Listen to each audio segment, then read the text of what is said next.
The door opened quietly, but the room felt like it held its breath the moment he stepped inside. It was past midnight, the kind of hour when honest people were asleep and only exhaustion was awake. The place was nearly empty, dim lights humming above sticky tables, chairs stacked carelessly, the smell of old coffee and disinfectant hanging in the air. He hadn't planned to come here. He never did things without purpose. But something had pulled him in, a strange weight in his chest he couldn't explain. His shoes echoed once, twice, and then stopped.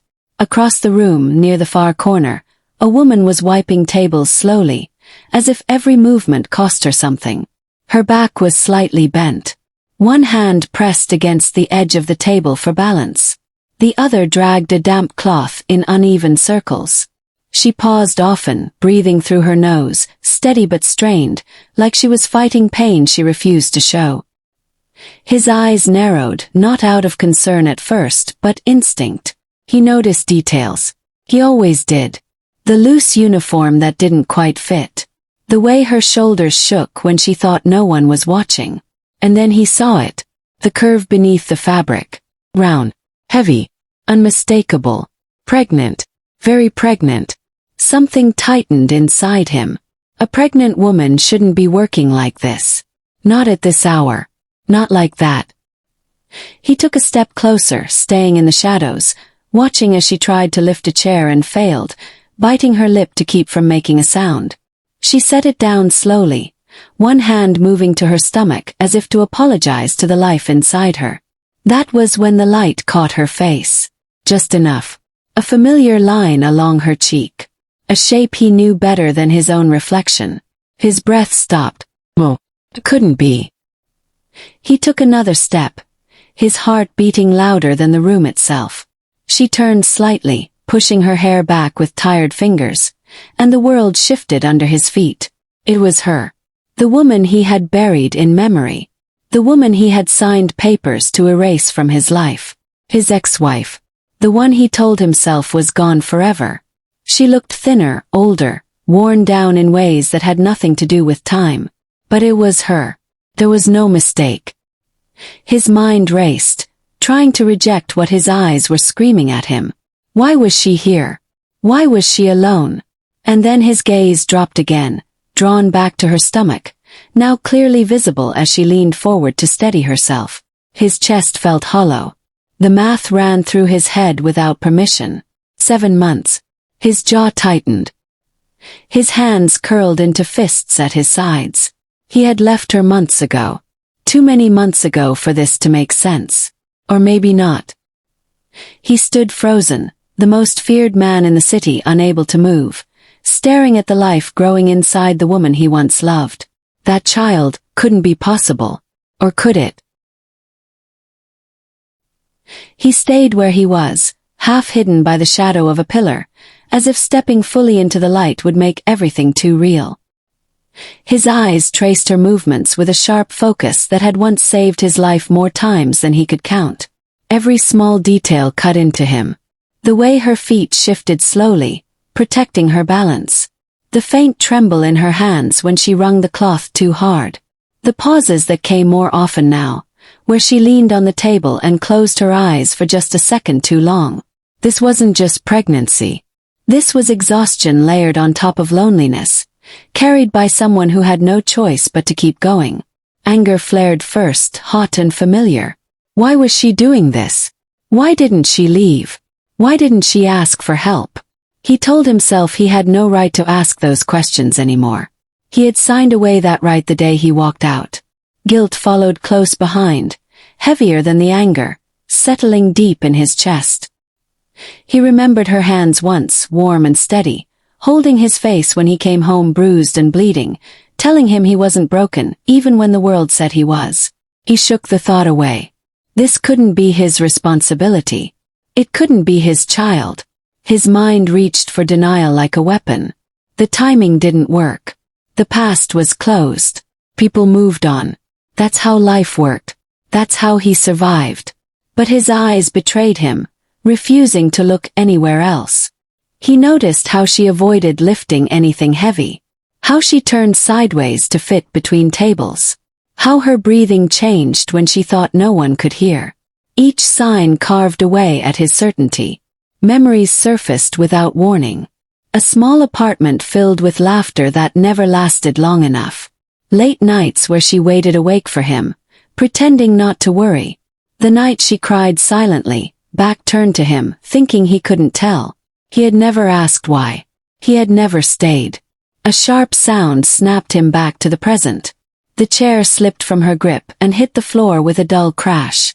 She flinched, panic flashing across her face as she rushed to pick it up, afraid someone would scold her. But her body betrayed her. She bent down too quickly and froze, one hand flying to her stomach, the other bracing against the table. Her breath hitched. Pain crossed her face before she could hide it. For a moment, just one terrifying moment, it looked like she might fall. His foot moved without his permission, a step forward, instinct overpowering pride and logic. He stopped himself at the last second, heart pounding, jaw clenched so tight it hurt. She straightened slowly, forcing calm back into her expression, whispering something under her breath, maybe to herself, maybe to the baby. And then she felt it, the weight of being watched. Her movements slowed. Her head lifted. Her eyes turned toward the shadows. They met his. The room fell silent as recognition sparked between them, sharp and undeniable. The moment their eyes met, time didn't slow down. Fractured. The noise of the restaurant faded into something distant and hollow, like he was standing underwater. Her hand froze mid-wipe, fingers tightening around the rag as if letting go would cause her to fall apart. For a heartbeat, neither of them moved. 7 years collapsed into silence. He saw it in her eyes before anything else. The shock, the fear, the instinct to run that came too late. And just like that, the past began bleeding into the present. He remembered the first time he ever saw her, long before power and money made him untouchable. She had been working at a small cafe near the docks, the kind of place that smelled like cheap coffee and burnt toast, the kind of place men like him never noticed. He only walked in because it was raining and he needed somewhere dry to wait. Everyone else in the cafe stiffened when they saw him. Conversations lowered. Chairs scraped nervously. But she didn't look afraid. She looked annoyed. She glanced at his soaked coat and said flatly, "You're dripping on the floor." No one had spoken to him like that in years. Maybe ever. He should have walked out. Instead he smiled. He came back the next night, then the next, telling himself it was coincidence. It wasn't. She learned his order. He learned her laugh. She asked what he did for work, and he gave half-truths wrapped in charm. She told him about growing up with nothing, about working 2 jobs to stay afloat, about believing life could be kinder if you met it head-on. He told himself she was temporary. He was wrong. Their relationship grew quietly, dangerously normal. Late-night walks, shared meals, conversations that stretched until sunrise. With her he wasn't feared. He wasn't obeyed. He was challenged. When he snapped she pushed back. When he went silent she asked why. She saw through him in ways that made him uncomfortable and alive at the same time. Loving her felt like standing too close to a fire, warm, addictive, and capable of burning everything down. Still, he let himself believe he could balance both worlds. He married her not because it made sense, but because for once, he wanted something for himself that wasn't bought with blood. For a brief moment life softened. He tried to keep his world away from her, convincing himself that distance was protection. He didn't tell her when enemies whispered his name. He didn't tell her when deals went bad. He came home with bruises and claimed exhaustion. She noticed everything. She always did. The cracks started small. Missed dinners. Locked doors. Phone calls that stopped when she entered the room. She began waking up alone at night, staring at the ceiling, wondering if she would get a knock on the door that would change everything. She asked him to leave that life. Not all at once. Not dramatically. Just one step at a time. He said soon too many times. He promised safety without knowing how to deliver it. The world he belonged to doesn't loosen its grip easily. and it never forgets who tries to leave. The night everything ended wasn't violent. It was worse. It was quiet. She stood in the doorway, holding her coat, eyes red but steady. She told him she loved him, but she loved herself too. She said she couldn't keep waiting for a version of him that only appeared in moments of regret. She said fear had moved into her bones. He wanted to beg. He wanted to tell her everything. But pride kept his mouth shut. He watched her walk out because admitting weakness felt more dangerous than losing her. When she disappeared afterward, no address, no goodbye, no trace. He convinced himself she had erased him on purpose. He told himself she was safer that way. He buried the guilt under work, violence, control. Years passed. He stopped looking. Or at least, that's what he told himself now, standing in this dim restaurant, watching her wipe tables with swollen ankles and shaking hands. Every lie he'd ever used to survive collapsed at once. This wasn't a woman who had started over easily. This was a woman who had been surviving quietly. Alone. Pregnant. Exhausted. He noticed the way she paused to catch her breath. The way one hand instinctively rested on her stomach. 7 months. The number echoed in his head like a warning bell. The math made his chest tighten. His world demanded answers, but this moment offered none. She hadn't come back to find him. She hadn't wanted this encounter. Whatever had happened after she left him had been heavy enough to keep her hidden for years. And the truth, the real reason she disappeared without a word, was still buried beneath layers of fear, sacrifice, and silence. He didn't know it yet, but uncovering it would change everything. After she locked eyes with him, she looked away first. Not because she didn't recognize him, but because she did. The world around her didn't stop. The mop didn't fall from her hands. The ache in her lower back didn't disappear. Life had taught her one cruel lesson after another, and one of them was this. Even when your past walks back into the room, your present doesn't pause to be polite. She bent again, slowly, carefully. One hand pressed to her stomach as if reminding herself to breathe. The weight she carried wasn't just the child. It was every day that had come before this night. After the divorce, she didn't vanish the way rumors said she did. She didn't run away to another city for luxury or freedom. She stayed exactly where life pushed her. When the door of that marriage closed, it slammed behind her with nothing on the other side. No family stepped in to help. Friends faded quietly, unsure how to choose sides when power and danger were involved. And she learned very quickly that love, once broken, doesn't leave behind a safety net. Leaves bills. Leaves silence. It leaves nights where hunger feels louder than fear. She tried to work during the day at first. Office jobs, small shops, anything that didn't require heavy lifting. But the whispers followed her. Some knew whose wife she had been. Others sensed the shadow around her name. Employers smiled politely and said they would call. They never did. The ones who did call offered wages that barely paid for transport. So she took what others didn't want. Late-night cleaning.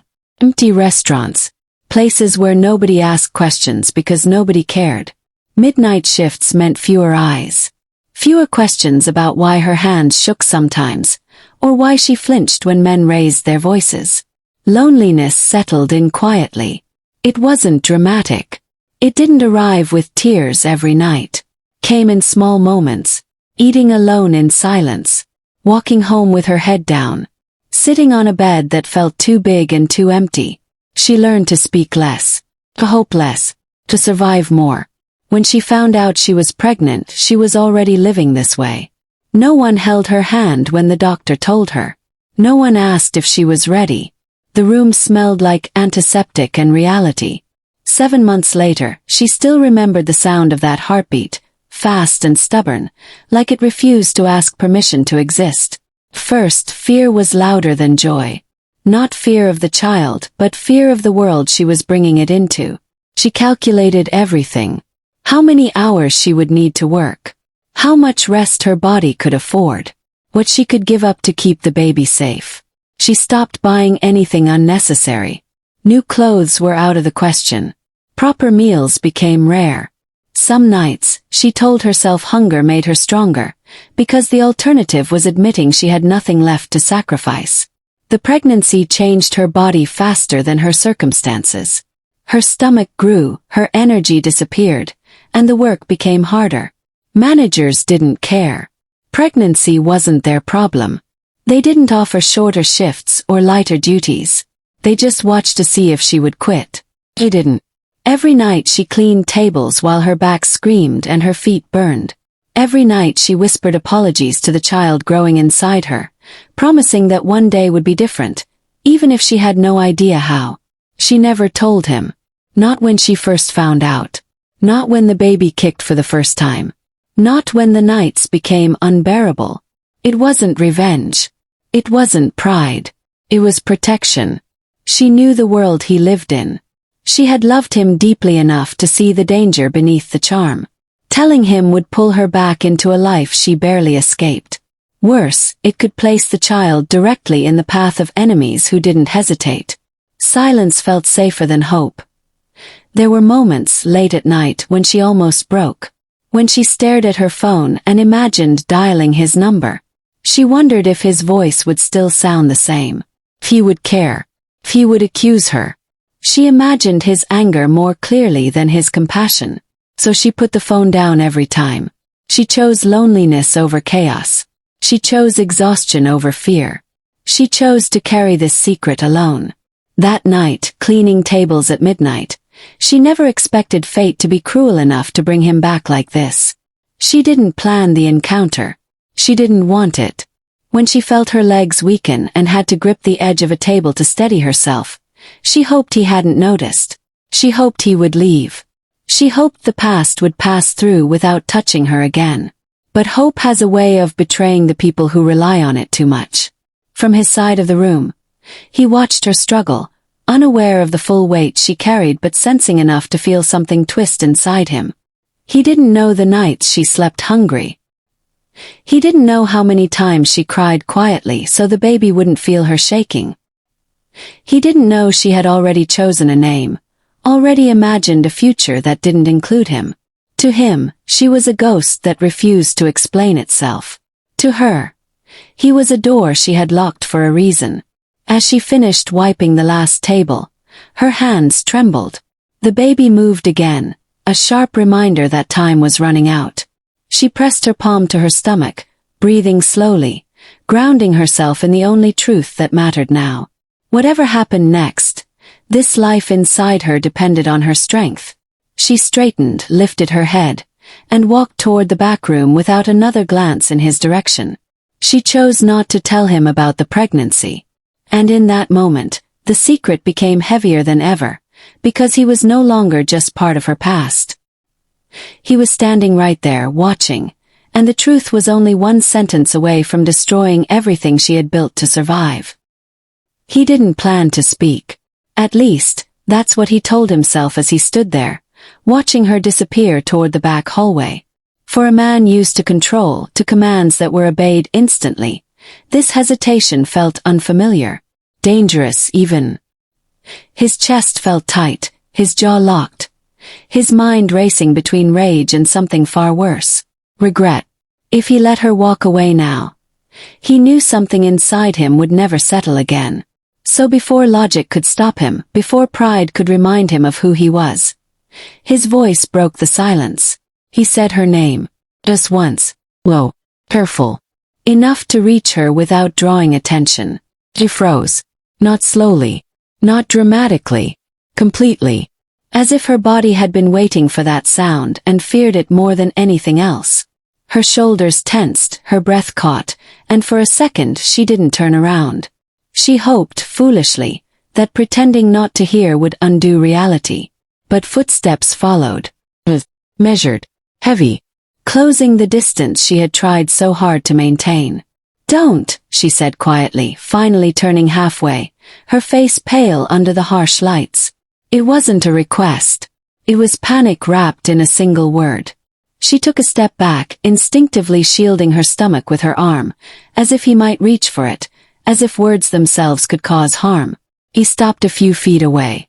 Close enough now to see everything he hadn't been sure of before. The exhaustion etched into her face. The way her uniform strained. The unmistakable curve she could no longer hide. His eyes dropped before he could stop them.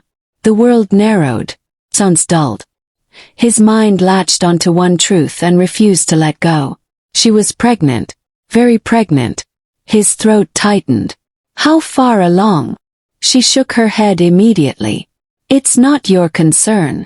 Her voice cracked, betraying her attempt at strength. She turned again, desperate to escape the conversation, the memories, the danger. But he stepped to the side, blocking the narrow hallway without touching her. He didn't need to threaten. His presence alone was enough. Move, she whispered, panic rising. Please. I have work. Work. The word tasted bitter. He glanced around at the empty tables, the mop bucket, the late hour. This is what you're doing now. Her eyes flashed. Don't. This time it came sharper. Defensive. You don't get to judge me. Not now. Not ever. He opened his mouth, then closed it again. Anger surged, but guilt followed close behind. He wanted to demand answers. He wanted to know why she never came back. Why she disappeared without a word. Why she was standing here, pregnant and alone, when his world had never stopped turning. But none of those questions mattered as much as the one screaming in his head. Is it mine? The silence that followed was louder than any gunshot he'd ever heard. Her breath stuttered. Her hand tightened over her stomach. For a moment she looked like she might collapse. Then she lifted her chin, eyes hardening with resolve born from months of survival. No. The word came too fast. Too clean. Too rehearsed. He studied her face, searching for cracks. Lies had always been easy for him to spot. He built an empire on reading people. And this answer didn't sit right. Not with the timing. Not with the way she refused to meet his eyes. Not with the way her body leaned away as if bracing for impact. You don't have to lie, he said quietly. I do, she replied just as quietly. Because the truth would only make things worse. She tried to step past him again. This time he caught her wrist gently but firmly. The contact made her gasp. She pulled back instantly, fear flashing across her face, and that reaction hurt more than any insult ever could. He released her immediately, hands raised, as if reminding her he wasn't here to hurt her. I'm not going to touch you, he said. I just need you to listen. I don't need anything from you, she snapped, tears threatening now. I've managed without you this long. I don't need your money, your protection, your guilt. Just let me go. Her words cut deeper than she intended. He had faced betrayal, violence, loss. None of it felt like this. None of it came with the realization that the woman he once loved saw him as a threat rather than a refuge. You're working midnight shifts while carrying a child, he said, his voice tightening. You call that managing? She laughed bitterly. You think help comes free. You think the world cares. I care. The admission slipped out before he could stop it.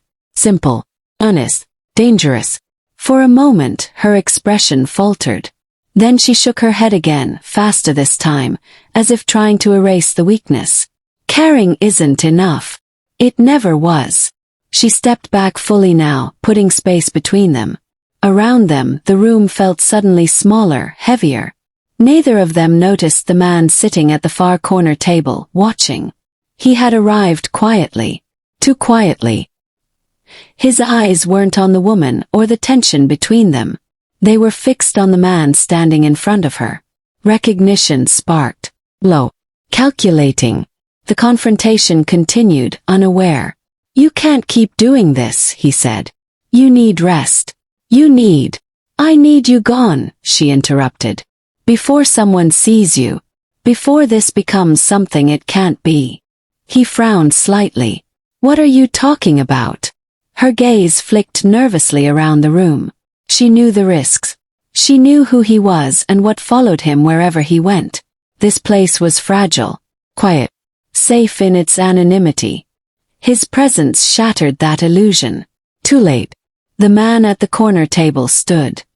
He adjusted his jacket, eyes never leaving the boss. A slow smile crept across his face, the kind that didn't belong in quiet places. He took a step forward, then another. "Well," he said calmly, voice cutting through the tension. "Didn't expect to see you here of all places." The boss turned slowly. The air shifted instantly. Whatever softness had existed seconds ago vanished. His posture straightened. His eyes hardened. The room no longer held a broken marriage. Held danger. She followed his gaze and felt her stomach drop. The recognition hit her seconds later, and fear wrapped around her heart. This wasn't just a personal reckoning anymore. This was the world she had tried to keep her child away from, walking straight toward them. The moment stretched thin, like a wire pulled too tight. The man who had spoken stood a few steps away now. His presence wrong for the quiet room. His smile too calm, too familiar with violence. The boss recognized him instantly. Not a rival worth respect, but not harmless either. Scavenger. The kind of man who survived by attaching himself to power and feeding on those beneath it. The boss's eyes narrowed. His mind already calculating distance, exits, witnesses, consequences. "What are you doing here?" the boss asked, his tone flat, controlled. The man chuckled softly. "Same as everyone else. Eating late. Watching." His gaze slid deliberately toward the woman, then lower, lingering on her stomach before flicking back up. "Didn't know you liked places like this." She felt the blood drain from her face. Her instinct screamed. She stepped back without thinking, bumping into a chair. Her hand tightened over her belly again. She knew this man. Not by name but by the way fear recognized him. He had been around before. Always watching. Always smiling. The boss noticed her reaction instantly. His body shifted subtly, placing himself half a step in front of her without touching her. A silent barrier. The scavenger noticed too. His smile widened. "So it's true," he said lightly. "You do care." The boss ignored the bait. "You should leave." "Should I?" The man tilted his head. "This isn't your territory. And besides," he glanced around the room, then back at the woman, "some of us have business here." Her breath caught. "I don't owe you anything," she said quickly, her voice trembling despite her effort. "Oh, sweetheart," the man replied, mock sympathy dripping from every word. "Everyone owes something. Rent. Protection. Silence." The boss's jaw tightened. "Explain." The scavenger shrugged. "Ask her. Or ask the manager." He nodded toward the back office. The word protection hit harder than a confession. The boss's eyes darkened. He looked down at her, slowly this time, carefully. "Who's been bothering you?" She shook her head immediately. "No one. I'm fine." The lie was obvious now. Her shoulders were tense. Her eyes darted. Her voice was too quick. He'd missed it before, blinded by shock and emotion, but now the pattern was clear. She wasn't just struggling. She was trapped. The scavenger took another step closer. "Careful," he said pleasantly. "You're making her nervous." That was when the manager appeared. A thin man with nervous eyes and a stained shirt, wiping his hands on a towel that did nothing to hide his guilt. He froze when he saw who stood in the room. "I didn't call anyone," the manager said quickly, voice shaky. "You didn't have to," the scavenger replied. "We like to check on our investments." The boss turned slowly to face the manager. "You're letting this happen." The manager swallowed hard. "It's not like that. Times are tough." They offered help. Protection. If something breaks, if customers don't pay. And in return, the manager hesitated. That hesitation said everything. "She works extra shifts." The scavenger cut in smoothly. "Keeps quiet. Pays a little every week. Simple." The boss felt something cold settle in his chest. Anger sharpened into clarity. This wasn't just poverty. This was exploitation dressed as opportunity. He glanced at her again, and now everything made sense. The midnight hours. The isolation. The fear of being seen with him. She hadn't been hiding from him alone. She had been hiding from anyone who could make her situation worse. "You let them threaten her," he said to the manager. The manager shook his head frantically. "They never hurt her. I swear." The scavenger laughed softly. "Not yet." That word landed heavy. The boss took a slow breath. He could feel the shift happening, the familiar hum of control returning, replacing the helplessness he'd felt moments ago. His voice dropped. "You're done here." The scavenger raised an eyebrow. "You think so?" Before the boss could answer, two more men stepped out from the shadows near the entrance. Big, quiet, butching. They hadn't been there before, or maybe they had and no one noticed. That was the point. The room felt suddenly crowded, air thick with threat. Her heart pounded. "Please," she whispered, turning to the boss. "Just leave. This isn't worth it." He didn't look at her. His eyes stayed on the men. "Go where?" She didn't answer. There was nowhere. The scavenger clasped his hands together. "See, this is why I admire you," he said. "You always walk in like the world still bends for you. But things change." He gestured lazily toward her. "She's under our protection now." The word again. Protection. Twisted. Only. The boss stepped forward, slow and deliberate.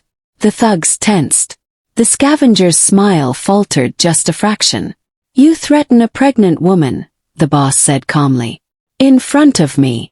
The scavenger shrugged. "I didn't threaten. I reminded." One of the men beside him laughed quietly. "Rules are rules." That was enough. The boss turned his head slightly. Just enough for her to hear. "Stand behind me." She hesitated. Every instinct told her not to trust this world, not to pull him deeper into her mess. But fear made the decision for her. She stepped back, her hand brushing his jacket as she moved. The contact sent a jolt through both of them. The scavenger noticed. His eyes gleamed. "Careful," he said softly. "Accidents happen. Especially to people who don't know their place." His gaze flicked pointedly to her stomach. The room went still. The boss's expression didn't change. But something in his eyes did. Something final. "You've made a mistake," he said quietly. The scavenger smiled wider, trying to mask the tension creeping into his shoulders. "Everyone says that right before they lose." The boss leaned in just enough for the words to land like a promise. "No. They say it right before they realize who they're dealing with." The thugs shifted, uncertainty rippling through them. They had expected fear. They had expected negotiation. They hadn't expected this calm. The scavenger waved a hand dismissively. "Take it easy. We're just talking. Unless..." He looked at her again, lingering. "Unless she's behind on her payments." Her breath hitched. Silence answered. That was all the confirmation he needed. "Then we'll collect," the scavenger said lightly. "Right now."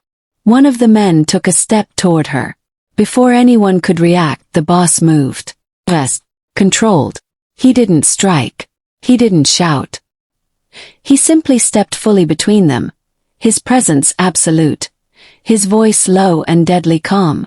"No," he said. The word stopped the room.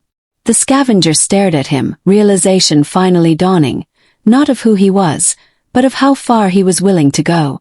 "You don't get to touch her," the boss continued. "Not now. Not ever." The threat hung heavy, unmistakable. And for the first time since he walked into the diner, she realized something terrifying and undeniable. He wasn't just confronting her past. He was about to unleash it. The silence after his word felt heavier than shouting ever could. The diner seemed to shrink, walls closing in as every eye locked onto him.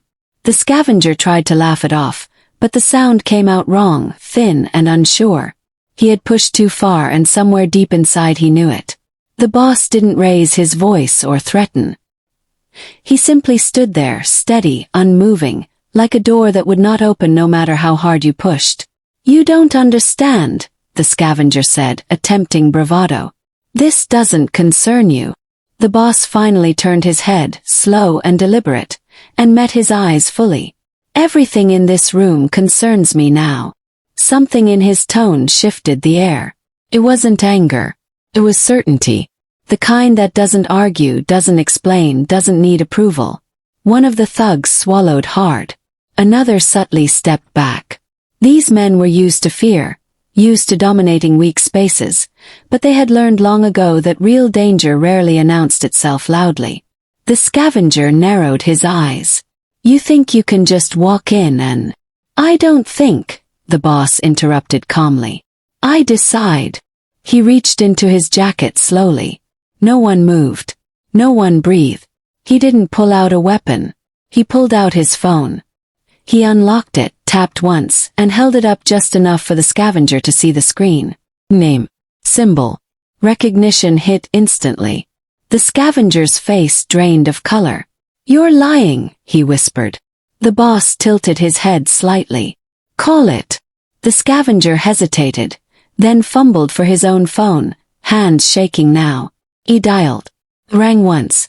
The moment the voice answered, his posture collapsed. I didn't know, he stammered. If I had known. The boss lowered the phone. You know now. He ended the call. The scavenger stared at him, mouth opening and closing, words gone.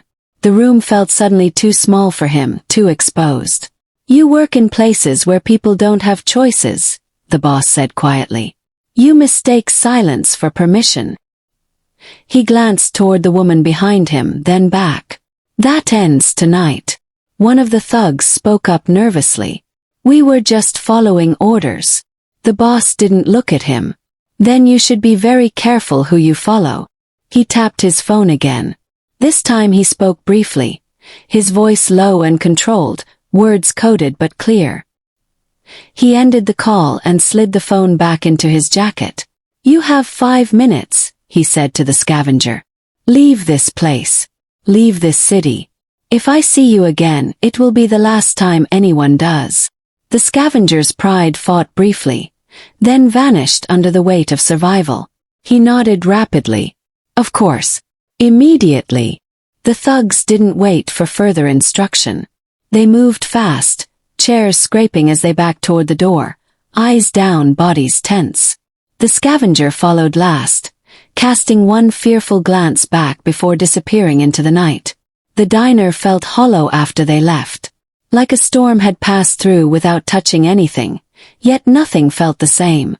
The manager stood frozen, trembling. You, the boss said calmly. The manager flinched. I didn't mean for it to get like this. I was desperate. You exploited desperation, the boss replied. There's a difference. He stepped closer, his presence pressing without physical contact. You'll forgive her debt. You'll pay her for every extra hour she worked. And if anyone like them ever steps foot in here again, you call me. The manager nodded frantically. Yes. Yes, of course. Good, the boss said. Because if you don't, they won't be the ones you need protection from. The manager swallowed and nodded again, relief and fear mixing on his face. Only when it was done did the boss turn around. The woman stood where he'd told her, hands shaking, eyes wide, tears burning but unshed. She looked at him like she didn't recognize him anymore, like he was both the man she once loved and a stranger carved out of steel. You didn't have to do that, she whispered. Yes, he said gently, I did. The softness in his voice surprised her more than the threat had frightened her. It was the same voice he used to speak in late nights, when the world felt smaller and safer. She looked down at her stomach again. You shouldn't be involved. He took a careful step closer. You shouldn't have been alone. The words broke something in her. Tears slipped free despite her effort. She turned her face away, ashamed of the weakness of needing him after everything. I didn't want you dragged back into this, she said. I thought if I stayed quiet, if I worked harder, it would pass. Nothing like that ever passes, he replied. It just gets worse. She laughed bitterly through tears. You wouldn't understand. He hesitated. Then he spoke quietly. You're wrong. She looked up at him then, searching his face. Why? Because I spent months wondering why you vanished, he said. I blamed you. I blamed myself. I blamed everything except the truth. He paused. Now I see the cost. Her breath caught. It wasn't your fault. Maybe not, he said. But it's my responsibility now. She shook her head quickly. No, you don't owe me anything. He glanced at her stomach again, longer this time. His expression unreadable. This isn't about owing. The weight of that statement settled between them. She wrapped her arms around herself, instinctively protective. You should go, she said softly. Before more people notice.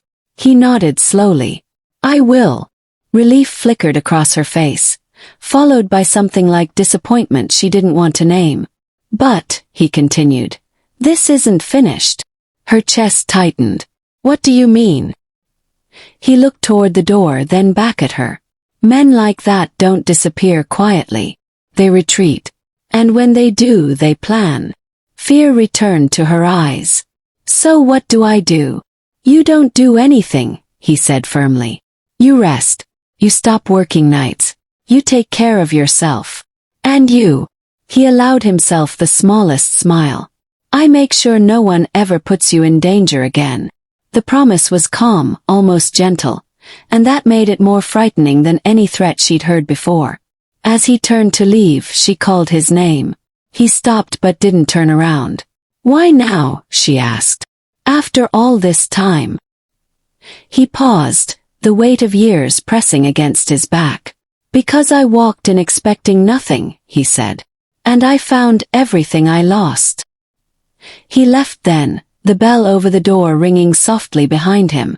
She stood alone in the quiet diner, heart racing, knowing deep down that while justice had been delivered tonight, the real danger hadn't even begun. The night didn't end when he walked out of the diner. For him, it only began to tighten. The city lights blurred past as his car moved through empty streets, but his mind stayed behind, trapped in one image he could not erase. Her hands resting protectively over her stomach. The curve he had counted without meaning to. 7 months. The number echoed like a countdown he hadn't known was running. He told himself to focus on the road, on the familiar rhythm of control, but control was slipping in places he had sealed years ago. The thought he had tried to suppress pushed back harder now, sharper with every second. Child. Timing. The distance between when she left and when she would have known. By the time he reached his estate, the answer was already clawing at him. He poured a drink he didn't touch. He stood by the window overlooking the city he ruled in shadows, a city that bowed to him in ways she never would. And yet she was the only thing he could see. If the child was his, then everything he thought he survived was a lie. He remembered the night she disappeared. The argument that wasn't supposed to be the last. The words thrown like knives because both of them were tired of bleeding quietly. She had left before sunrise. No goodbye. No explanation. Just absence. He had convinced himself she chose freedom over him. Now doubt rewrote every memory. He didn't sleep. He couldn't. When dawn broke he made one call. It was brief. Precise. Discreet. I need confirmation, he said. Quietly. There was no question on the other end. Only understanding. Meanwhile, across the city, she sat on the edge of her narrow bed, hands shaking. She hadn't slept either. Every sound outside made her flinch. Every passing car felt like a threat returning. She replayed the diner again and again. The way he stood between her and danger without hesitation. The way his eyes lingered on her stomach like it was a truth he wasn't ready to face. She had promised herself she would never tell him.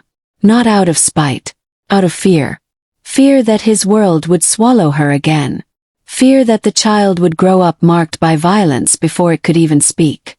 Fear that loving him again would break what little strength she had left. But secrets rot when they're buried too long. 2 days later he returned. Not to the diner. To her building. He didn't bring guards. He didn't bring threats. He came alone. When she opened the door and saw him standing there, composed but different somehow. Her first instinct was to close it. He stopped it gently with his hand, not forceful, just enough to ask without words. "Please," he said quietly. She stepped aside. The apartment was small. Too small for someone carrying life. His eyes took everything in. The thin walls. The worn furniture. The baby items stacked neatly in one corner like a future she was trying to protect with careful order. "You shouldn't be here," she said, though she hadn't told him to leave.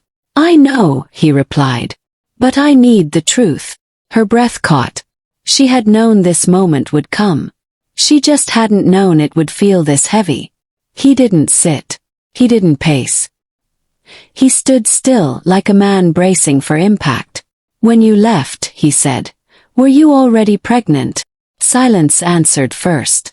It stretched until it hurt. She looked down. That was enough. "Yes," she whispered. The word landed harder than any gunshot he'd ever heard. His jaw tightened. His hands clenched slowly at his sides. "How long did you know?" he asked. "A few weeks," she said. "I wasn't sure at first. Then I was afraid. Afraid of me." She shook her head quickly. "Afraid of everything that comes with you." He closed his eyes briefly, the truth finally tearing through the wall he'd built. "Is the child mine?" She hesitated. Just for a second. It was the most dangerous second of her life. Then she nodded. "Yes." The room tilted. He reached out and gripped the back of a chair, steadying himself without sitting down. His breathing stayed controlled, but his eyes betrayed him. They darkened, wet with something he didn't allow himself to feel often. The timeline flashed through his mind. The nights they spent together. The plans they talked about but never made. The future that almost existed. "I almost lost you," he said quietly. She swallowed. "I thought leaving was the only way to keep us safe. And the child." She wrapped her arms around her stomach. "I thought I could do it alone." The words weren't dramatic. They didn't need to be. They carried exhaustion, sacrifice, fear. The kind of fear that lives with you every day and still lets you wake up and work. He nodded slowly, absorbing the weight of it all. "You were wrong," he said. Her eyes flashed. "I didn't ask for your judgment." "You misunderstand," he said. "You were wrong because you shouldn't have had to." The air shifted. She hadn't expected that. He took a step closer, then stopped himself, careful not to cross a line she hadn't invited him over. "I built an empire thinking I lost everything that mattered," he continued. "And now I find out it was right in front of me, struggling to survive without me." His voice broke just slightly on the last word. He caught it immediately, but she heard it. "I would have protected you," he said. She laughed softly, bitter. "From who?" "You." The question cut deeper than accusation. He didn't answer right away. "From the world," he said finally. She looked away, tears slipping despite her effort. The world already took enough. He moved then, closing the distance, kneeling in front of her without warning. The gesture stunned her. This man, feared by so many, lowered himself willingly. "I almost lost my child," he said, voice low and raw. "And I didn't even know." Her hand trembled as it hovered, then rested on his shoulder. The contact shattered something he had been holding together with discipline alone. His eyes closed. One tear escaped. Just one.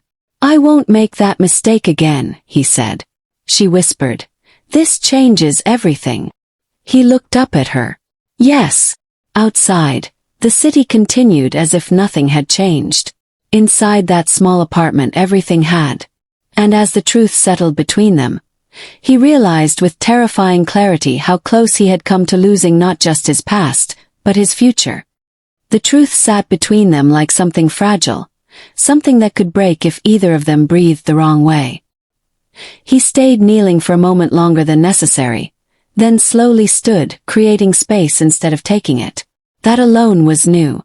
The man she once knew never waited for permission. This version did. I can fix this, he said, not loudly, not with authority, but with something closer to urgency. You don't have to live like this anymore. Have doctors. Real ones. The best. You shouldn't be working nights. You shouldn't be carrying this alone. Her first instinct was to shake her head, and she did immediately, almost violently. No, she said. You don't get to solve this with money. It's not about money, he replied, though he knew how hollow that could sound coming from him. It's about safety. She laughed, a short, tired sound. Safety. Do you know how many times I told myself I was safer without you? He absorbed the blow. And look what it cost you. Her eyes hardened. And look what staying cost me before. The past rose between them again, thick and unspoken. She turned away, walking toward the small window, pressing her palm against the glass like she needed something solid to lean on. He followed but stopped a few steps back, respecting the boundary even though every instinct told him to close the distance. You don't understand what it was like after I left, she said quietly. No calls. No messages. I waited at first. I thought you would come looking. Then I realized. You didn't. His chest tightened. I did. She turned sharply. Once. With men. With fear. I wasn't hiding from you. I was hiding from your world. He remembered that day. He had searched like a ruler reclaiming property, not like a husband searching for his wife. The memory burned now. I can give you a home, he said. A real one. Security. Medical care. Everything this child needs. And what do you take in return, she asked. Nothing, he said immediately. She looked at him like she didn't believe in fairy tales anymore. There's always a cost with you. He stepped closer, voice low. The cost was already paid. By you. Her resolve wavered for a split second. He saw it. He softened his tone. Just come with me. At least for the night. You shouldn't be here. She pressed a hand to her stomach instinctively. I can't. Why? Because if I accept your help, she said, I accept you again. And I don't know if I'll survive losing you twice. The words hit him harder than any refusal. I'm not leaving, he said. Not again. She closed her eyes. You don't get to promise that. The room felt smaller. The air heavier. He noticed her breathing change. Order. Even. She winced just slightly, then tried to hide it. You're in pain, he said, immediately alert. I'm fine, she replied too quickly. He moved closer despite himself. Sit down. I said I'm fine. Another wince. This time sharper. She grabbed the edge of the table, knuckles white. How long has that been happening, he asked. She hesitated. Since earlier. Earlier when? Since tonight, she admitted. Fear slid into his voice. Why didn't you say anything? Because panic doesn't help, she snapped, then softened. And because I've been handling things on my own for months. A sudden tightening seized her abdomen. She gasped, bending slightly. He was beside her instantly, steadying her without hesitation. This isn't normal, he said. I told you I can manage, she insisted, though sweat had broken across her forehead. No, he said firmly. This isn't strength. This is danger. She tried to pull away, but her body betrayed her. Another sharp wave hit, stronger than before. Her breath hitched. Listen to me, he said, lowering his voice, anchoring her. I'm not asking. I'm not forcing. I'm protecting. She looked up at him, fear finally cracking through her resistance. I didn't want this life for my child. Neither did I, he said. But I won't let them start life like this. Her legs weakened. He caught her before she could fall, guiding her to the chair. Her breathing grew erratic. Something's wrong, she whispered. His composure snapped into precision. He reached for his phone. I'm calling a doctor. No hospitals, she said immediately. Please. I know, he replied. I won't. He spoke quickly into the phone, low and controlled, giving instructions that made it clear this wasn't a request. When he ended the call, he knelt in front of her again, eyes locked on hers. "You're not alone," he said. Tears finally spilled. "I never wanted you to see me like this. I should have seen you every day," he said. Another contraction hit, stronger, longer. She cried out softly. He held her hands, grounding her through it. "I can't do this," she said, shaking. "You already are," he replied. "And I'm here now." Outside, sirens wailed in the distance, indifferent to the moment unfolding inside the small apartment. Inside, everything balanced on a fragile edge. He realized then that redemption wasn't something he could demand or buy. It was something he had to earn moment by moment, starting now. And as her body betrayed her strength and the future threatened to arrive too soon, one terrifying truth settled in his chest. This was the consequence of every choice he had ever made, and he might not be able to protect what mattered most in time. The car tore through the empty streets like the city itself was being dragged out of the way. He drove with one hand steady on the wheel, the other clenched tight enough to hurt, every instinct locked on the sound of her breathing beside him. It was shallow now, uneven, each breath a reminder that time was slipping faster than he could control.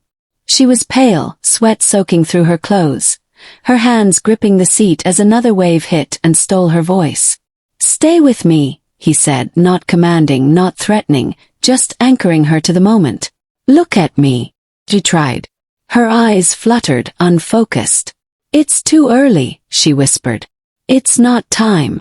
"I know," he replied, jaw tight. "We won't let it be." He didn't take her to a public hospital. That would invite questions, delays, chaos. Instead, the car veered toward a private medical facility, hidden behind layers of security most people never noticed. As they approached, the gates were already opening. He hadn't asked. He had simply moved, and the city responded the way it always did when he decided something would happen. Inside, the lights were too bright, the air too clean. Doctors and nurses appeared instantly, their calm professional faces betraying nothing, though their eyes flickered when they recognized him. They didn't ask for names. They didn't ask for insurance. They moved. "She's 7 months," he said as they transferred her to a gurney. "Severe distress. Possible preterm labor." The words sounded clinical, distant, like they belonged to someone else's life. He followed until a nurse gently stopped him. "You can't come any farther," she said. He didn't argue.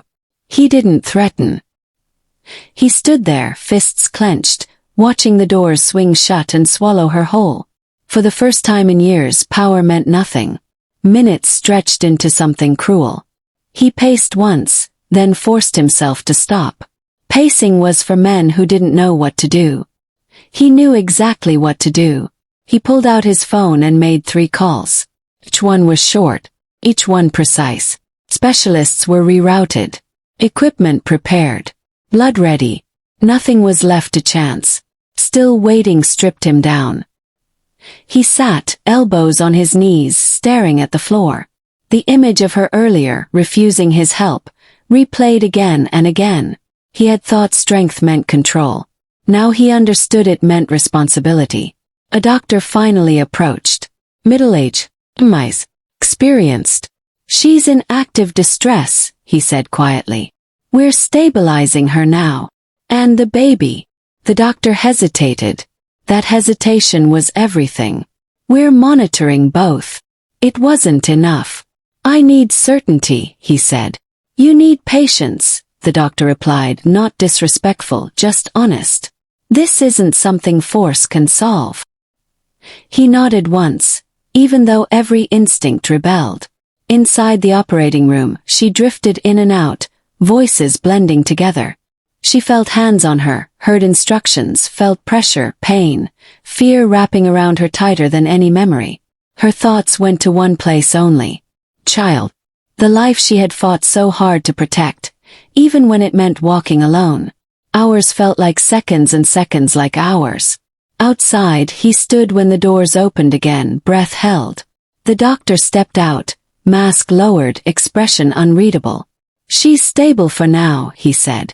The word now echoed dangerously. "And the baby?" Still with us, the doctor said. But it's not over. Relief threatened to knock him to his knees, but he didn't allow it. Not yet. He followed as far as he was allowed when they moved her to a private recovery room. Machines beeped softly. She lay still, eyes closed, breathing assisted but steady. He took her hand carefully like it might shatter.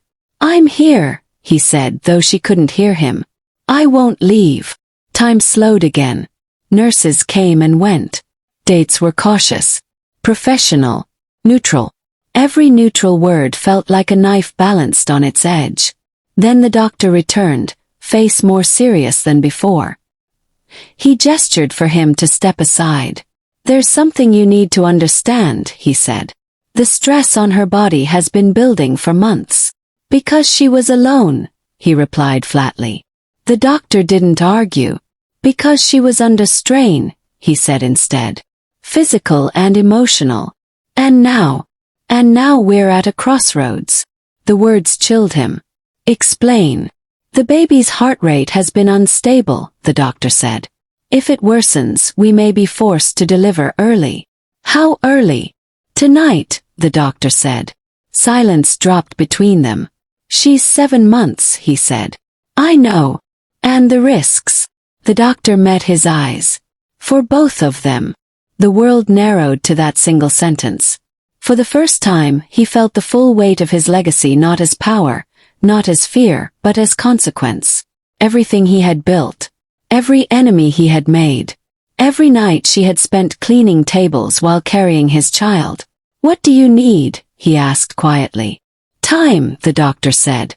"And calm. Stress will make this worse." He nodded once. "She'll have it." When he returned to her bedside, he sat and didn't speak. He just held her hand, grounding himself the way he wished he could ground her. His phone buzzed once. Then again. Messages about movements, rumors, whispers spreading about his sudden appearance at the clinic. He silenced them all. None of it mattered. Hours passed. Then alarms sounded. Soft at first, then sharper. Nurses moved faster. The doctor reappeared, already pulling on gloves. "We're losing stability," he said. "We need to act." "Save them," he said, voice low but unbreakable. "We'll do everything we can," the doctor replied, then disappeared behind the doors again. He stood alone in the hallway, the strongest man in the city reduced to a single thought repeated over and over. Not like this. Not now. The doors finally opened again. The doctor stepped out slowly. Too slowly. His face told a story before his mouth ever opened. "We have a complication," the doctor said. The words fell like a verdict.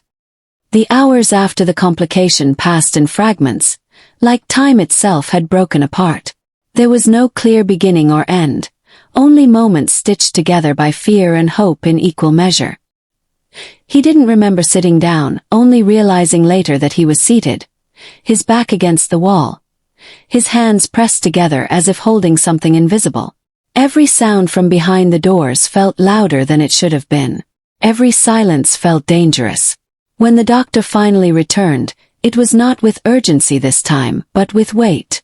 The kind that settled into the chest before words were even spoken. "They survived," the doctor said.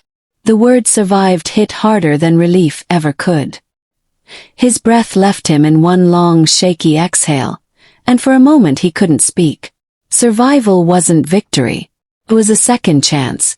And second chances carried consequences. "She's resting," the doctor continued. "The baby is stable.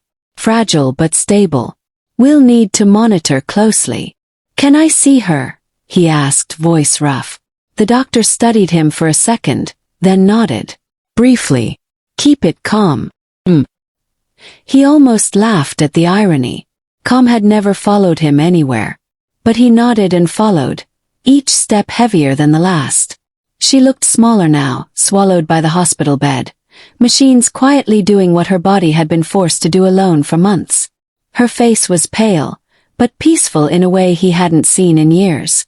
When her eyes slowly opened, confusion flickered first, then recognition, and then something deeper, Something complicated. You're still here, she said softly. Yes, he replied. I am. She looked away, her hand resting protectively over her stomach. The baby. Alive, he said immediately. Both of you. Her eyes closed again, tears slipping out despite her effort to stop them. Not loud, not dramatic, just the release of something she had been holding inside far too long. I almost lost everything, she whispered. So did I, he said, and for the first time, he didn't mean his power, his empire, or his name. He meant her. He meant the child. He meant the life he had walked away from thinking strength meant leaving first. Silence settled between them, but it wasn't empty. It was heavy with everything they had never said. I didn't know, he finally said. About the pregnancy. She turned her head slowly. You didn't ask. The truth of it landed clean and sharp. He had assumed. He had decided. He had left with anger instead of listening. I failed you, he said quietly. Not as an excuse.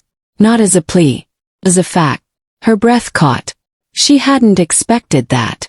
The man she remembered never admitted failure. Never bent. I chose pride over responsibility, he continued. I thought walking away would hurt less than staying and fighting. I was wrong. She watched him now, really watched him, searching for performance, for manipulation, for the old control. She found none. Only exhaustion and something dangerously close to remorse. You disappeared, she said. And I had to survive. I know, he said. And you shouldn't have had to. Her fingers tightened slightly against the blanket. Do you know what it's like, she said, voice steady but fragile underneath. To carry a life and be invisible? To work until your back breaks because you don't have another choice. To wonder every night if the child inside you will ever forgive you for the world you brought them into. He had no answer. None that wouldn't insult her pain. I don't want excuses, she continued. I don't want money. I don't want protection offered out of guilt. I'm not here to buy forgiveness, he said. I'm here to take responsibility. However that looks. Even if it means you never forgive me. That stopped her. Accountability without conditions was unfamiliar territory. Responsibility doesn't erase damage, she said. No, he agreed. But it can stop it from repeating. She turned her gaze toward the window, the city lights barely visible beyond the glass. I built a life without you, she said. Not an easy one. Not a safe one. But it was mine. I won't take that from you, he said. I won't decide for you again. The words hung there, fragile and real. And the child? She asked quietly. His answer came without hesitation. I will be present. Fully. Not as a shadow. Not as a threat. As a father. The word carried weight neither of them was ready for. She swallowed. Presence isn't protection, she said. Your world is dangerous. So is abandonment, he replied softly. Her eyes filled again, this time not with fear, but with conflict. Trust didn't return because someone said the right words. It returned slowly, painfully, if at all. I don't know what the future looks like, she said. Neither do I, he admitted. But I know what it won't look like. It won't look like you alone at midnight cleaning tables. It won't look like silence when you need support. She studied him, as if weighing a life against a memory. People like you don't change easily, she said. No, he said. We change when the cost becomes unbearable. Her hand moved again to her stomach. Instinctive, protective. The machines hummed steadily. A reminder that life was still fragile, still uncertain. I won't make promises I can't keep, he continued. I won't ask you to trust me today. Or tomorrow. I'll earn it. Or I won't. And you'll be free to walk away. The word free mattered. She was quiet for a long time. Long enough that he thought the moment had passed. Then she turned back to him, eyes steady, voice calm but loaded with meaning. If I let you stay, she said slowly, it won't be because of who you are. I understand. And if I ask you to leave, I'll respect it. She nodded once, absorbing the weight of her own power in this moment. For the first time since the night he walked away, the choice was hers. She took a breath, then looked directly at him. Not as his ex-wife, not as a victim, not as someone asking for rescue, but as a woman deciding the shape of her future. "There's one thing I need to know," she said. He leaned forward slightly, every instinct alert. She met his eyes and asked the question that would decide everything. "If this child had never been in danger," she said, "would you still be here?" The question stayed between them long after she asked it, heavier than any threat he had ever faced. He didn't answer right away. For the first time in his life, power offered him nothing. Titles, fear, money, and influence all fell silent in the face of one simple truth. He closed his eyes briefly, not to escape, but to search for honesty without armor. "Yes," he said finally. Not loud, not dramatic. "I would still be here." She didn't react at once. She had learned that words could be shaped to survive the moment. She watched his face instead, the absence of urgency, the lack of demand. There was no plea in his eyes, no expectation of reward, only acceptance of whatever came next. "I left because I was afraid," he continued. "Not of you, of myself, of becoming someone who loved deeply enough to lose control. I thought distance made me strong. I was wrong." The machines beside her continued their steady rhythm, a quiet reminder that life didn't pause for regret. The child moved slightly beneath her hand, and that single motion changed everything. It wasn't a symbol. It wasn't a miracle. It was reality. A future that would not wait for them to resolve the past. "I don't want this child growing up believing power is louder than care," she said.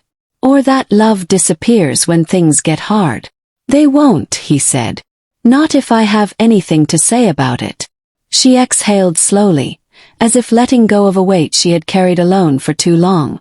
"Then you'll have to learn a different kind of strength." "I'm learning," he said. "Starting now." Days passed quietly after that. Not with celebration. With patience. He showed up without announcing himself. He listened more than he spoke. He made arrangements without control, ensuring safety without suffocation. No men at the door. No displays of dominance. Just consistency. When the child was born, it wasn't in chaos or violence, but in quiet determination. Small, fragile, breathing with effort but alive. He stood back at first, hands at his sides, as if afraid to touch something so delicate. When she finally placed the child in his arms, his entire world shifted in a way no territory ever had. He didn't cry. He simply stood there, stunned by the weight of responsibility resting against his chest. This wasn't a possession. This was a life that would learn from what he did, not what he said. "She deserves better than our mistakes," she said softly. "She'll have it," he replied. "Not because I promise. Because I choose it." Justice came quietly too. The people who had exploited her lost their power without spectacle. Systems corrected themselves. Debts vanished. Not through brutality but precision. He understood now that real justice didn't always need blood. Sometimes it needed removal. Silence. Endings without applause. They didn't rush into reconciliation. There were no sudden embraces or rewritten histories. They moved forward carefully. Two people aware that love rebuilt too fast collapses just as easily. Trust returned in fragments, earned through actions repeated when no one was watching. He stepped away from parts of his world that thrived on fear. Not because he became soft but because he became focused. Legacy mattered now. Not the kind carved into streets, but the kind carried in memory. One evening, as the city lights flickered on outside the window, she watched him hold the child, speaking softly, awkwardly, learning. There was no performance in it. Just presence. "You're different," she said. "I had to be," he replied. "For her. For us. For myself." The past didn't disappear. Never does. But it stopped controlling the future. The story didn't end with romance sealed by music or promises whispered in the dark. It ended with choice. With accountability. With two people standing in the aftermath of pain and deciding not to repeat it, he looked down at the child sleeping peacefully in his arms. He understood something that power had never taught him. Strength wasn't about what you could take. It was about what you refused to lose. And in that quiet room, with no witnesses and no applause, a different kind of empire began.